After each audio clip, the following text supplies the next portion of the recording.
Hey guys, welcome back to my channel. My name is Daniela and you're watching Tanataria.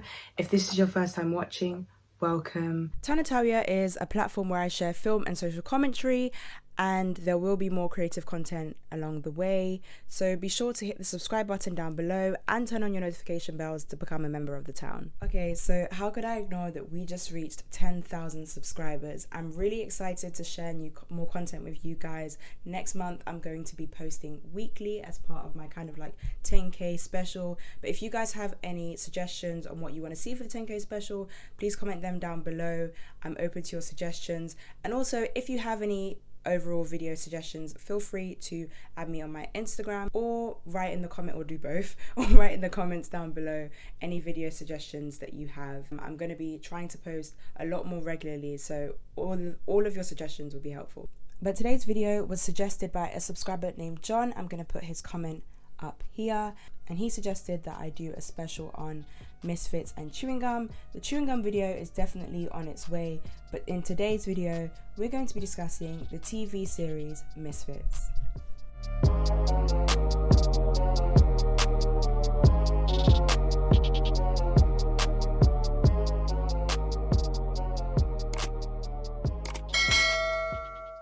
For those of you who aren't familiar with the television program, Misfits is a series that follows a group of young offenders on community service, and on their first day they're struck by a storm that leads to them developing unexplainable powers. The chaos of the journey begins as the group realize they aren't the only ones who developed strange powers during the storm, and their probation worker acquired a kind of werewolf type alter ego that leads him to go on a murderous rage, causing the young offenders to have to kill him in self-defense. After the first season premiered, the show received a great reception from its British audience. I personally was gripped from the first episode because of how the script incorporated different types of British culture in one cast.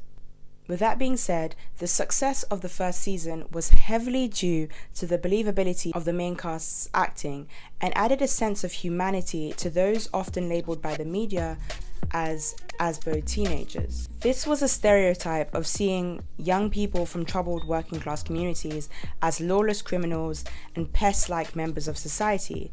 In particular, an Asbo is an antisocial behaviour order given out by the court to stop a person from behaving in certain ways or doing certain things. But the term Asbo just became a derogatory term to refer to any teen who spoke and acted in a certain way that was heavily associated with British working class communities. Miss, can I just tell you? I'm sorry to hear that your grandma passed away. I actually am. Obviously, I'm gonna be upset about that, yeah. And then, Dika, you know, the only thing is, no one can force me to be a mate or anything, yeah. And I don't want to be mates with you, alright? The series had the perfect combination of tragedy and comedy, as well as casually bringing the world of comics and supernatural abilities to the streets of London. But for many like myself, it was the cultural significance of seeing so many local Brits on a screen that was so true to the voices that you would hear on any inner city street corner in the UK. But how did it go from being a cultural phenomenon to becoming completely unwatchable? Let's start with season 1. You'll realise in this video that the success of the show heavily relied on the season 1 cast, who represented the different members of British society who are often scorned for where they're from, how they look, and their past actions. First is the young troublemaker Nathan Young. But let's get one thing straight. I'm the funny guy around here. Played by the talented Irish actor Robert Sheehan, who you might recognise from the television series The Umbrella Academy. Robert Sheehan's portrayal of Nathan was undeniably a standout performance. Oh, it just comes to me. I have a gift. He was the perfect comic relief to the grim nature of the issues discussed during the season, and his Irish accent and perfect embodiment of a problematic, annoyingly likeable character made each episode in the first season particularly entertaining.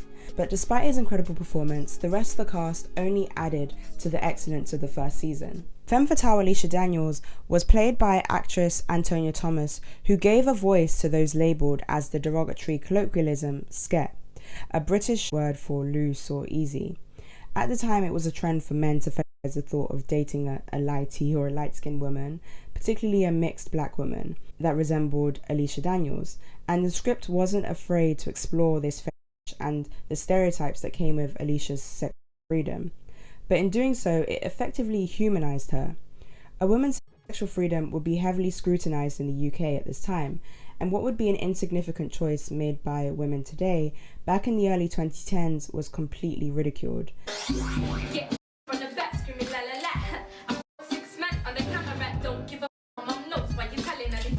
This is a clip of a British rapper in the early 2010s, rapping openly about her life. In a recent interview, she discussed how when the video was aired, she would receive verbal and physical abuse from strangers for rapping such lyrics at the time. Like, the backlash was kind of crazy still. I'd say for about a year, like, people would say stuff to me in the streets and that, like girls saying things to me. I've had girls try and fight me. They've got no real reason for disliking me. Like, I don't know them, we don't have a problem. Yeah. There's no prior beef or anything. And I've literally had girls try and fight me. Oh yeah, I don't like her, but why? Ironically, it's clear that she was ahead of her time, as the double standard judgments made on women who make explicit music or are open about their activities are less common, and these lyrics are completely normalized across society today. So it goes without saying that when Misfits featured a character like Alicia, who was multidimensional and not just a perpetuation of this particular stereotype, it was so ahead of its time and was a form of representation that no one expected at the time, but that we definitely needed. The next misfit on the team was Kelly Bailey, who embodied the British Chav stereotype. But the chicken nuggets were signed when they was in the oven. Minging. In the UK, Chav is a derogatory acronym for council house and violent. The character of Kelly was intended to debunk the stereotypical Chav image, which presents all working class members as mean-spirited and inherently violent because of their working class upbringing. Don't look at me like I've done something wrong. During this time, members of the working class community were heavily demonized and would be labelled as lazy benefit receivers, baby mothers and poor parents, and scorned for allegedly having an overall overbearing attitude to everyone in their neighbourhood, including their own kids. They want money and they want fun and they want to behave in a very chav-like manner, but they're not aspirational, they're not trying to become posh, they're not trying to become middle class. They were full of themselves, they were quite into bling, they were white, and they were tattooed. While Kelly physically represented the image of a young Chav, through her overall demeanour, she was one of the most thoughtful, intelligent and caring members of the crew.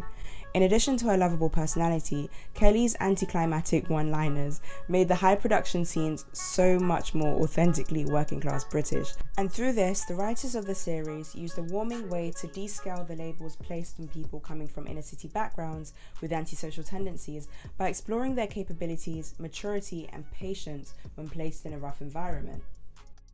The next member of the crew was the mysterious and silent Simon, played by Ivan Rowan, who I'll be discussing soon. As I mentioned earlier in the video, colorism in the UK was so normalised. Misfits was definitely lacking when it came to the diversity of the people of colour that they chose to cast on a show in southeast London. So much so that it clearly didn't strike as odd to the casting directors that all of the women of colour in the series looked like second cousins. It's either that or that they just chose to ignore that dark-skinned women exist in the UK. Funnily enough, that leads to the fourth member of the crew, who is Curtis Donovan, portrayed by Nathan Stewart Jarrett as a self-depreciating 20-something-year-old whose criminal mishap cost him his career as an athlete. Ironically, the only dark-skinned woman on the show wasn't even playing a woman, but was actually just Curtis Donovan morphed into a woman's form because of his powers. So there definitely seemed to be a bias when it came to choosing female leads, particularly love interests, as all of the women of colour, for whatever reason, had one particular look. Aside from the colorism issue, all of these characters made the series so great because they showed that despite how they were labelled by British society as insignificant and lazy, they proved to be powerful and important members of British society. This added a sense of humanity to the often demonised image of working class Britain. The series also showed how much the young people matured in a short space of time and served as a reminder not to write people off for their regretful actions, while at the same time displaying the consequences of every decision we make. As the series goes on, we watch these young people mature into adults who are so far from the mistakes they made in their youth. Misfits aired in the early 2010s, which saw the rise of many shows that presented the raw, authentic experience of working class communities in Britain. That was often through comedy or kitchen sink dramas, or anthologies that explored a particular place in Britain or a particular working class movement. The series combined the crime-filled thrill of some of the more successful urban dramas such as Top Boy, Kidulthood and One Day, and it showed the effortless humour of series such as Skins, Shameless and The In-Betweeners that welcomed us into the homes of people who are ignored by British society, and it touched on the sensitive issues of being stereotyped and labelled in a way that we hadn't seen before on the screen, all the while giving us the action of a Hollywood blockbuster like The X-Men, except it was set in a community centre in London. We love to see it. Superheroes. Superheroes. That kind of thing only happens in America. To explore what made the first season so great, let's look into the first episode. The writers really spared no time and gripped the audience as soon as the series started by quickly shifting the tone. The writers made an immediate statement that this wasn't going to be the Waterloo Road troubled teen soap opera that you were expecting, but instead this would be something with far more complexity and surprises around the corner. And it was at this point that I personally was hooked. There are people out there that think you're scum. You show them they're wrong. What is that?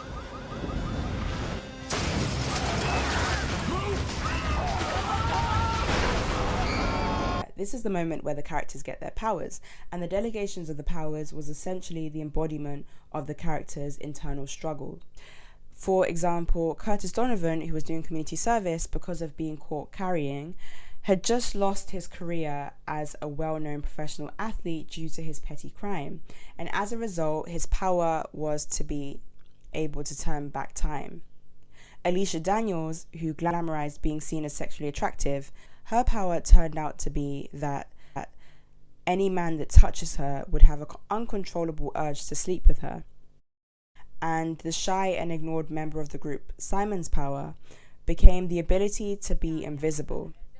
And then Kelly, who goes about her life having horrible judgments made about her due to fitting the Chav Stereotype, gained the ability to now hear people's thoughts. What the A comic twist to the first season was when the character Nathan was unable to tell what his power was. Of course, as you can imagine, his complaining and multiple attempts to figure it out only added to the comedy of the series. How is it that you can turn back time and weird kid invisible? Like, I have a superpower and I just need to find out what it is. When he eventually figured it out, it turned out that his power was I'm immortal! And he also had the ability to communicate with ghosts and the dead. This was the perfect power for his character to have because his boisterous humour and unfiltered tongue would have meant that he would have a lot of near-death experiences when winding up the wrong person. Why would you even say something like that? That's very hurtful. I thought we were friends, you ungrateful little twat.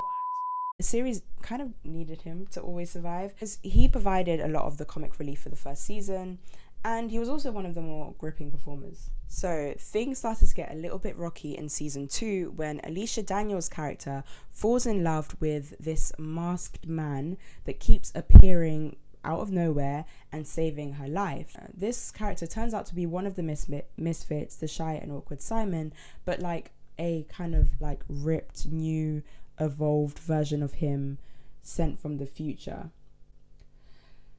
If it sounds overcomplicated, it's because it is. Essentially, what ends up happening is Alicia falls in love with Simon from the future, and in order for Simon to continue saving the present Alicia's life, he would have to die in order to meet Alicia again in the past and then continue saving her life. So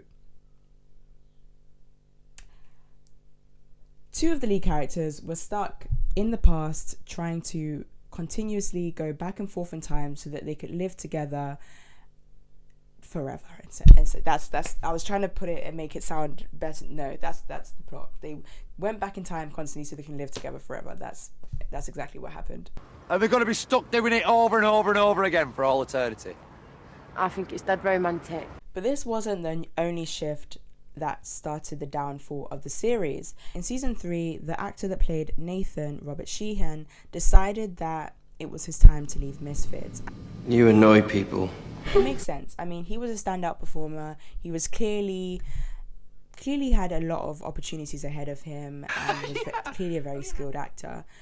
So I can imagine being tied down to a series on E4 was probably quite limiting for him creatively. So it was no surprise to the fans, but it also would mean that Misfits would never be the same, especially with Alicia Daniels and Simon's character being cut off from the show. So that's 3 of the Misfits that we've lost already. So now we're left with Curtis Donovan and Kelly's characters. And just when you think that at least we have Kelly's character who has the funny one-liners, Kelly decides to move country and spread her new power of intelligence to children in Central Africa. So that moves Kelly's character out of the picture. So now we only have Curtis Donovan. Curtis Donovan is the only last standing member of the original Misfits cast. And ironically, just when you think it couldn't get any worse, Curtis Donovan ends up being bitten by a zombie character and has to kill himself or else be a blood-sucking, thirsty beast for the rest of his life. So he opts for the option of himself. So that leaves us with none of the original cast. But luckily, just before Curtis Donovan's character dies off, the Misfits writers introduce us to a new character called Rudy Wade, played by Joe Gilgan. Rudy Wade's character was like the embodiment of like an average guy that you would, or like more like a bloke. Or I don't know if you say a bloke or like a geezer, but like average like geezer that you would meet at the pub who has like 1,000 stories to tell and all the time to tell them.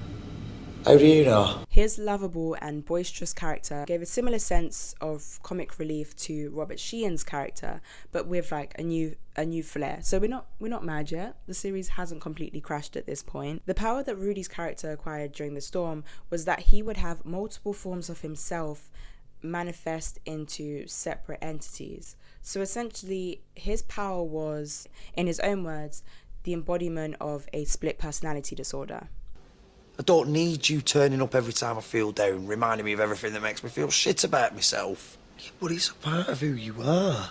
No, it's a part of who you are. Which added great possibilities to the show, as we now had 3 new members of the Misfits in one, giving more screen time to this gripping performer. So it's a win-win. Now, once all of the original cast had finally left and Curtis' character ends up having to kill himself or else live the rest of his life as a zombie, as you can tell by how I'm explaining what happens in these seasons, the script was weakening as each of the original cast was leaving. Rudy was kind of left to carry the humour and initial flair of the first 3 seasons onto the 4th and 5th seasons, but he was left with 2 new additions to the community service group, or essentially to the Misfits. The issue with these 2 new additions is that neither of them were really Misfits. They were more sort of like socially awkward, kind of like frustrated 20-something-year-olds who happened to have powers. There wasn't much depth to their characters.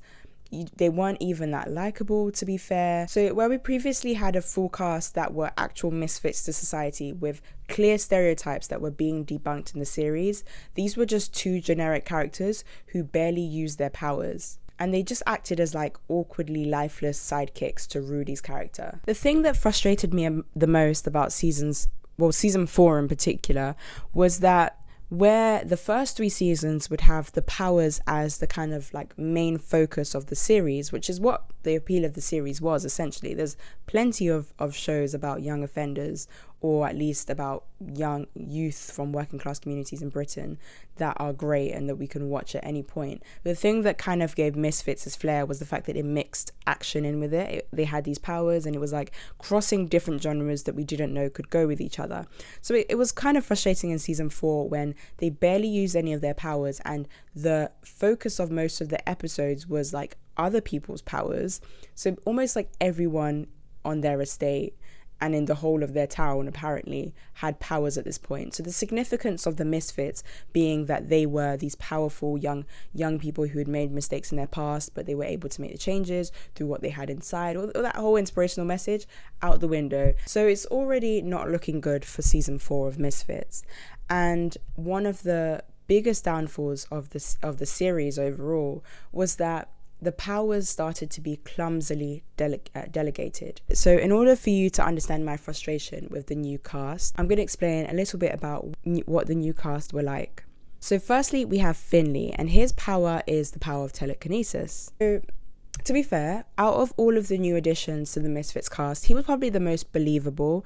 I don't know if it's the Scouse accent that just makes things a lot more entertaining to watch, but he seemed pretty believable. He was like this awkward character that would get himself into these really embarrassing situations.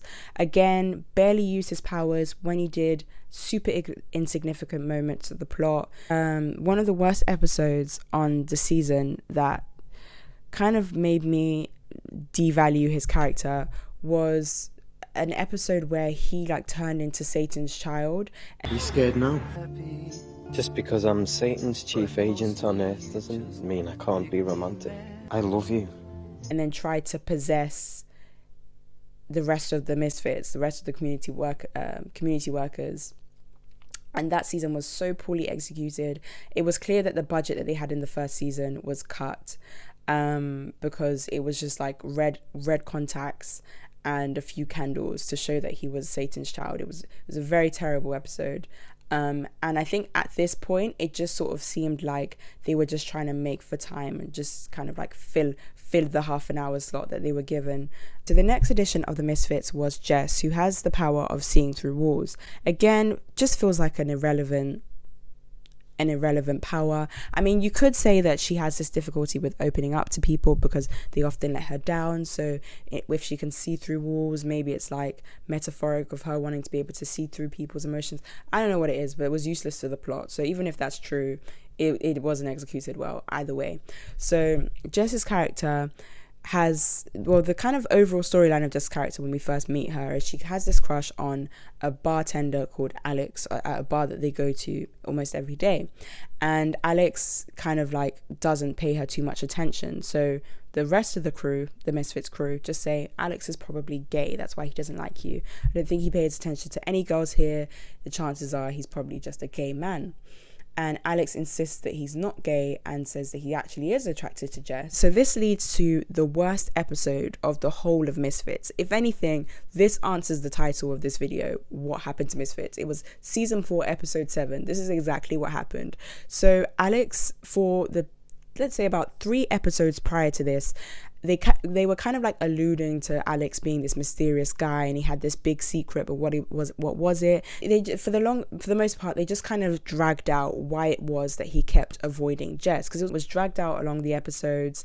Maybe it was that the acting wasn't really gripping enough for me to really feel like, you know, that intense feeling of anticipation. It was just annoying at some point. I just had to skip a few episodes to work out why he kept doing that, because it was just annoying me.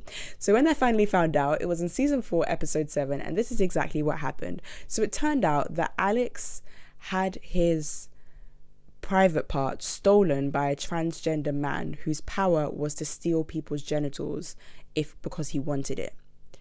So that someone actually wrote that storyline, and that aired, that actually aired. So this is actually what happened to, this is why we've been waiting to understand why Jess's man is not really that interested in her, or he keeps avoiding. This is the plot that we were apparently waiting for.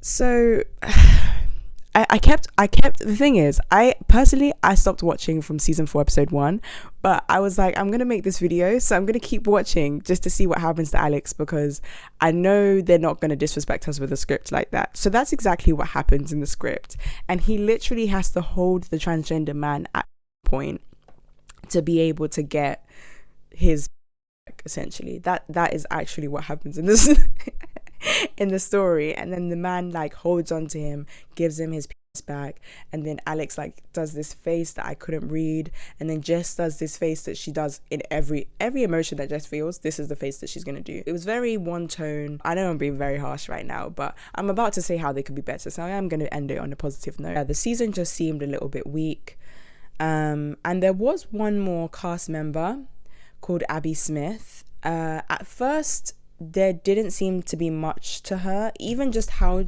she ended up being part of the Misfits just seemed a little bit of like a lazy writing, to be completely honest. They met her at a party. She was drunk.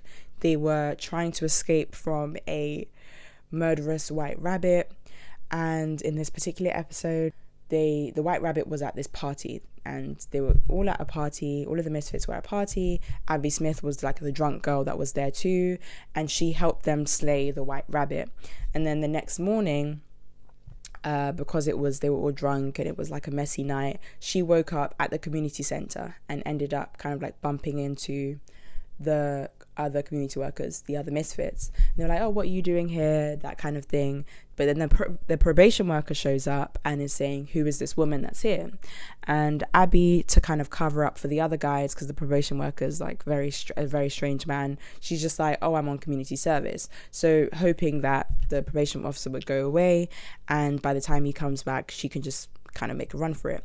So the probation worker goes away, but when he comes back, he says Abby Smith wasn't on the system, and therefore she lied to him, and because she lied to him, he sanctioned her to community service, and now she's a member of the community service. So it's just a lot of overcomplicated scripts, how it just lost a lot of the authenticity of the original script. But overall, I will say the main things that I think caused the downfall, after all of the craziness of the storylines that I just explained, the main thing that I think really caused the series to kind of plummet was the fact that the actors lost their authenticity. Like what we had in the first 2 seasons were people that you would actually see if you were walking on the streets of London, East Midlands. These are people that you would see, these are the voices that you would hear, maybe not the particular accents, but these kind of stereotypes and tropes. These are things that as Brits, like, we're very familiar with. So I think in the fourth season in particular, I stopped watching after that. That's why the season 5 is where it all ends, but I'm not going to go there.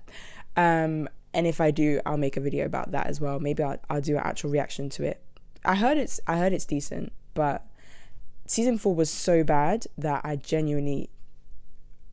not interested. But season 1 and 2 was still great. So Misfits overall, season 1 and 2 was so great that it actually held up the legacy of the show. These are people that you would actually see on the streets of London or on like inner city environments in the UK.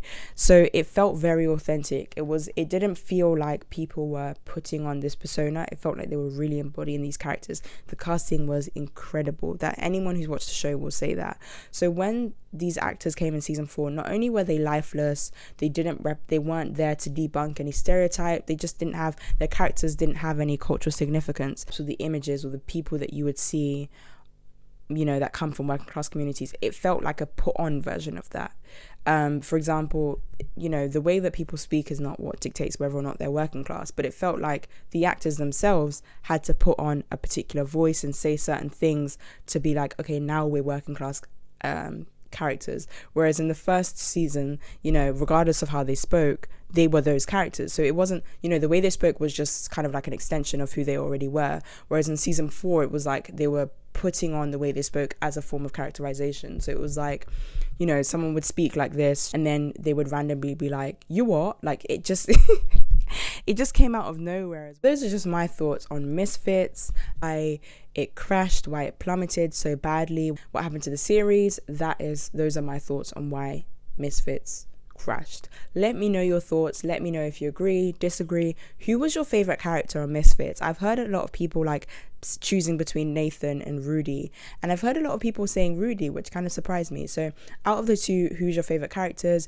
Have you watched Misfits? If so, what did you feel about it? Did you enjoy it? Did you actually hate it from the beginning? Was it not really your kind of thing? And also let me know what videos you want to see on my channel, so comment them down below. I'll definitely check them out. Most importantly, I will be posting more regularly in June, so your suggestions that you put down below are very needed because I'm going to be posting a lot more regularly, so I'm going to be running out of ideas more regularly, so I want to hear what you guys want to see. Thank you so much for watching to the end, and I look forward to hearing your thoughts in the comment section down below.